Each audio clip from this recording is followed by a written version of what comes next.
ابراہیم بہت بردبار، اللہ سے آہوزاری کرنے والے اور اس کی طرف رجوع کرنے والے تھے۔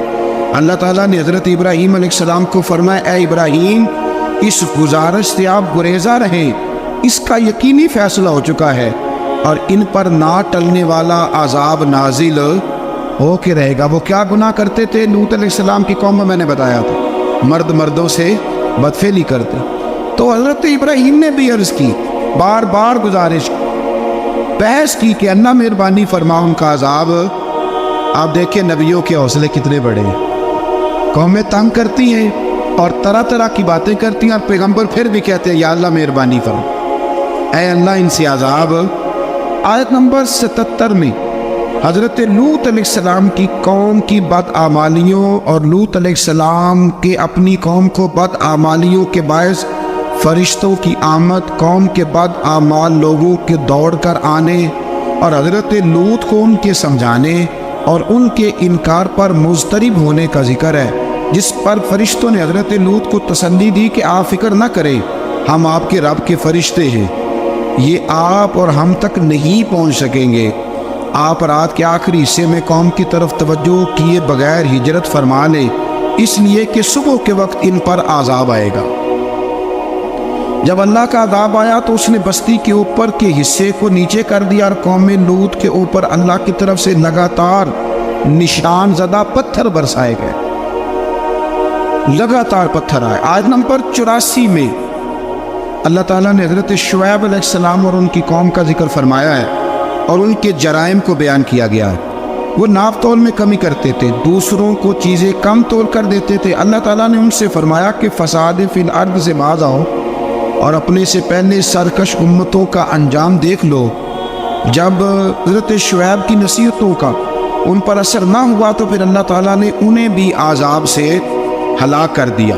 آیت نمبر 94 میں فرمایا کہ جب ہمارا عذاب آیا تو ہم نے اپنی رحمت سے حضرت شعیب اور ان پر ایمان لانے والوں کو بچا لیا اور ظالموں کو ایک زبردست چنگاڑ نے پکڑ لیا تو صبح وہ اپنے گھروں میں اوندے منہ پڑے تھے، گویا وہ کبھی وہاں آباد تھے ہی نہیں۔ آیت نمبر 96 میں حضرت موسیٰ علیہ السلام کو عطا کیے جانے والے 9 معجزات کا ذکر ہے۔ پھر فرعون اور اس کے پیروکاروں کے باطل روش کے باعث ان کی ہلاکت کا بھی ذکر فرمایا اور دنیا اور آخرت میں انہیں ملعون یعنی لعنتی قرار دیا۔ جن بستیوں کو اللہ تعالیٰ نے ہلاک کیا ان میں سے بعض کے آثار موجود ہیں اور بعض کے آثار تک معدوم ہو چکے۔ ان میں سے ہر بستی والے اپنے ظلم کے باعث ہی ہلاک ہوئے۔ اللہ تعالیٰ کسی پر ظلم نہیں فرماتا، لوگ خود اپنی جانوں پر ظلم کرتے ہیں۔ جو شخص عذاب آخرت سے ڈرتا ہے اس کے لیے اس میں نشانیاں موجود ہیں۔ آیت نمبر 106 سے اللہ تعالیٰ نے انجام کے اعتبار سے لوگوں کی 2 قسمیں بیان کی، 2 قسمیں فرمایا، ایک ہے سعادت مند لوگ اور دوسرے ہیں بدبخت۔ فرمایا بدبختوں کا ٹھکانہ جہنم ہے جس میں وہ ہمیشہ رہیں گے، اور نیک بختوں کا ٹھکانہ جنت ہے، وہ ہمیشہ اسی میں رہیں گے اور ان کے لیے اللہ کی طرف سے نا ختم ہونے والی عطائیں۔ آیت نمبر 110 میں حضور صلی اللہ علیہ وسلم کو تسلی دی گئی کہ جس طرح یہ لوگ قرآن کے بارے میں اختلاف کرتے ہیں، اسی طرح قوم موسیٰ نے تورات کے بارے میں بھی اختلاف کیا تھا اور اللہ نے ان کے اعمال کا پورا بدلہ انہیں دیا۔ آیت نمبر 112 سے سرکشی کو چھوڑ کر احکامات دین پر استقامت اختیار کرنے اور ظالموں کے ساتھ میل جول رکھنے سے بچنے کا حکم دیا گیا ہے اور فرمایا کہ ظالموں سے میل جول کا انجام دوزخ کی آگ ہے۔ ہم لوگ نہ شکوہ کرتے ہیں، کسی حکومت کو بنے ہوئے 6 مہینے گزرتے ہیں تو شکوہ شروع ہو جاتا ہے، حالانکہ وہ خود تو نہیں نہ بنتے، ان کو کوئی بنانے والا ہے۔ تو ظالم کا جو مددگار ہوتا ہے وہ بھی ظالم ہوتا ہے، اس لیے احتیاط کریں۔ اور یہ صرف سیاستدانوں کی بات نہیں، دنیا کے ہر معاملے میں آپ غور کریں کہ آپ کسی ظالم کے مددگار تو نہیں۔ اللہ تعالی ہمیں حق پر استقامت عطا فرمائے۔ آیت نمبر 114 میں دن کے دونوں طرفوں میں اور ابتدائی رات کے کچھ حصے میں اللہ تعالیٰ نے نماز قائم کرنے کا حکم دیا ہے۔ رات کے کچھ حصے میں بھی نماز پڑھنی چاہیے اور یہ بھی بتایا کہ بے شک نیکیاں گناہوں کو مٹا دیتی ہیں اور یہ نصیحت قبول کرنے والوں کے لیے نصیحت ہے۔ آیت نمبر 120 میں اللہ تعالیٰ نے فرمایا کہ ہم آپ صلی اللہ علیہ وسلم کو رسولوں کی تمام خبریں آپ کے دل کی تسکین اور تقویت کے لیے بیان کرتے، اور ان میں مومنوں کے لیے نصیحت اور عبرت ہے کہ ان ساری باتوں سے عبرت پکڑ لو۔ بچہ صرف وہی جو اللہ کے نبیوں کے طریقے پہ چلا اور نبیوں کے ساتھ رہا، باقی بچ سکے نہیں۔ اللہ تعالیٰ کی طرف سے توحید و رسالت اور وقوع قیامت کے دلائل بھی ہیں۔ آیت نمبر 123 میں فرمایا کہ آسمانوں اور زمینوں میں سب غیب اللہ ہی کے ساتھ مختص ہیں اور ہر کام اسی کی طرف لوٹایا جاتا ہے۔ آپ اسی کی عبادت کیجئے، اسی پر توکل کیجئے، اور آپ کا رب لوگوں کے اعمال سے غافل نہیں ہے۔ اسی پارے میں آگے سورۃ یوسف شروع ہو رہی ہے۔ اس کو اللہ تعالیٰ نے کہا ہے کہ یہ بڑا پیارا قصہ ہے، احسن القصص کا، قصوں میں سونا قصہ۔ تو یہ کچھ 12ویں پارے میں اور کچھ 13ویں پارے میں ہے۔ میں نے یہ ارادہ کیا کہ یہ ایک ہی دن پوری بیان کی گئی۔ ایک بزرگ کی بات لکھی جو تابعی ہے، وہ فرماتے ہیں کہ ان بزرگوں کا طریقہ یہ تھا کہ وہ لوگوں سے چھپ کے پہاڑ کے پیچھے عبادت کرتے تھے، اور پوزیشن ان کی یہ تھی کہ کسی سے ملتے نہیں تھے، بالخصوص فجر کی نماز سے لے کر عصر کی نماز تک بکریاں رکھی ہوئی تھیں، ان کو چراتے رہتے تھے فرات کے کنارے اور نفل پڑھتے رہتے تھے۔ اس وقت کو ملنے بھی نہیں آتا تھا۔ ایک شخص بڑی دور سے ان کی شہرت سن کے آیا، میں نے تو ملنا ہے۔ لوگوں نے کہا وہ اس وقت نہیں ملتے، ناراض ہوتے۔ اس نے کہا اللہ کا بندہ ہے نا، ناراض ہو بھی جائے گا تو لمبا ناراض رہے گا نہیں، اللہ والے جلدی راضی ہو جاتے۔ پہنچ گئے۔ اب وہ بابا جی نماز پڑھ رہے تھے تو کہتے میں نے عجیب منظر دیکھا کہ بابا جی فرات کے کنارے نماز پڑھ رہے ہیں اور ایک بھیڑیا ان کی بکریوں کی حفاظت کر رہا ہے۔ کہتے میں حیران رہ گیا کہ بھیڑیا تو بکریاں کھایا کرتا ہے اور یہاں چرا رہا ہے۔ کہتے میں جب گیا تو بابا جی نوافل میں مشغول تھے، مجھے دیکھ کے کہنے لگا اس وقت کیوں آئے؟ میں نے کہا حضور اگر آئے گیا ہوں تو پھر مہربانی کرے قبول فرما لیں۔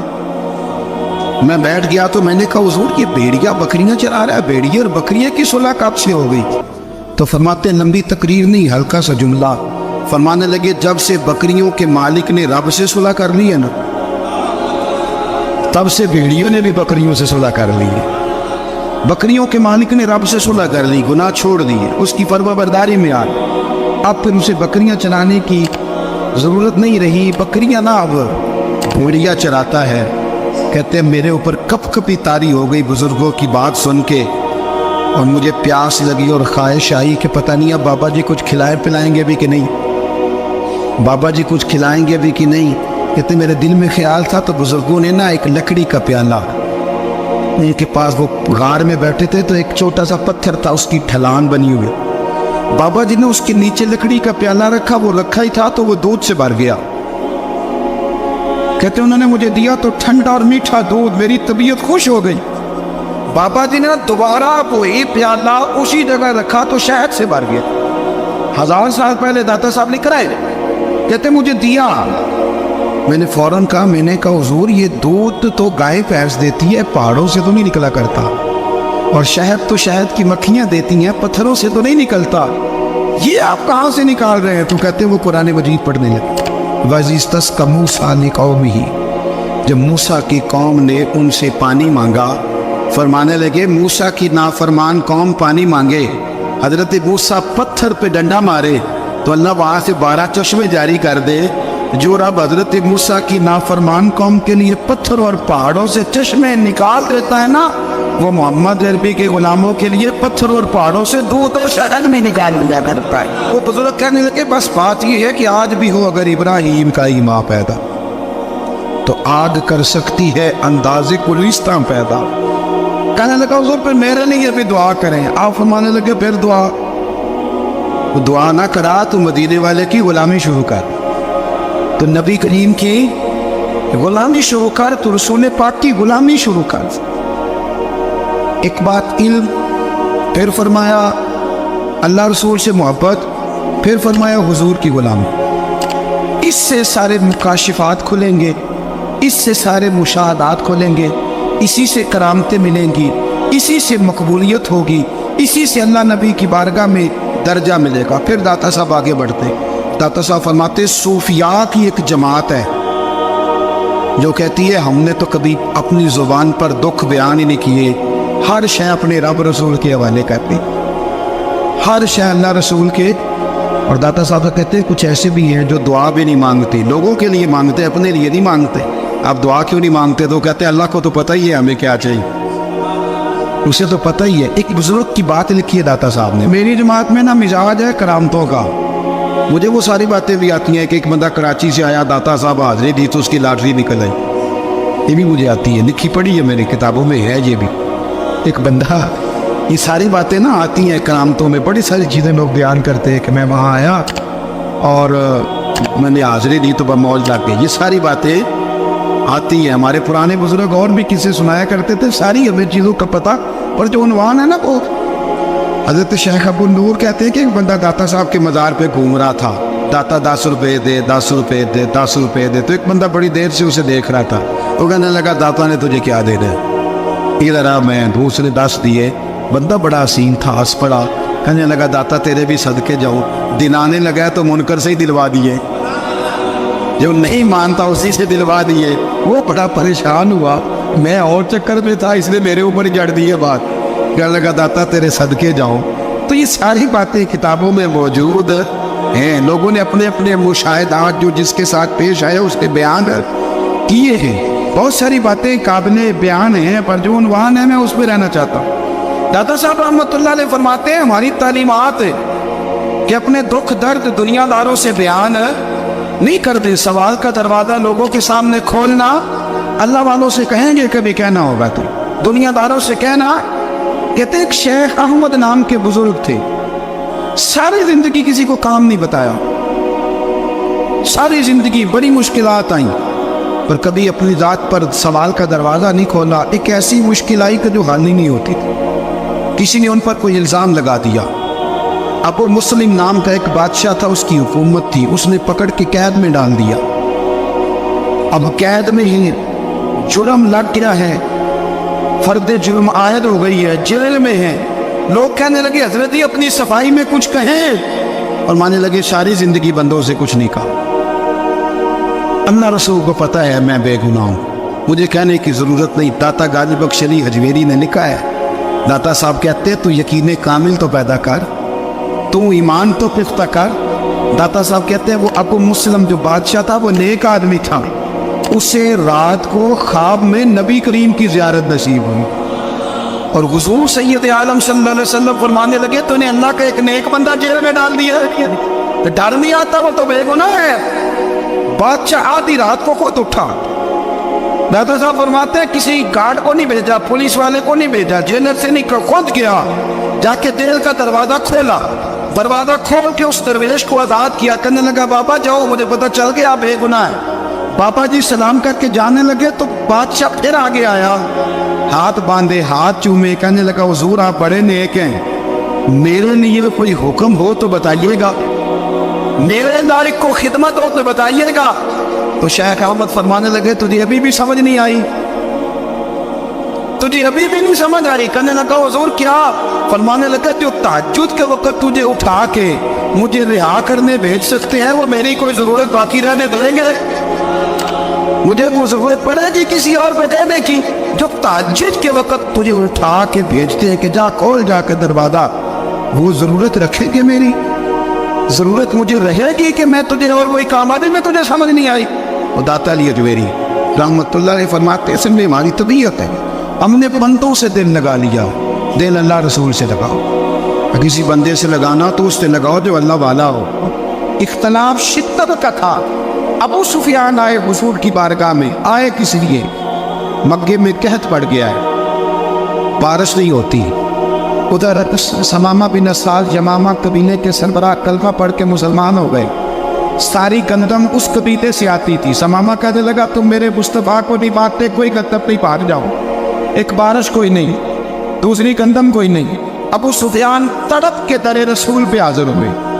ابھی تھوڑے دن گزرے ہیں احد میں حضور کے دانت شہید کیے، ابھی تھوڑے دن گزرے حضور کو ستایا ہے، ابھی تھوڑے دن گزرے حضرت امیر حمزہ کا کلیجہ نکال کے چبایا ہے، ابھی تھوڑے دن گزرے حضرت انس بن نضر کی گردن کاٹی، ابھی تھوڑے دن گزرے عبداللہ بن جحش کے ٹکڑے کیے، ابھی تھوڑے دن گزرے حضور کو ستایا ہے، تڑپایا ہے۔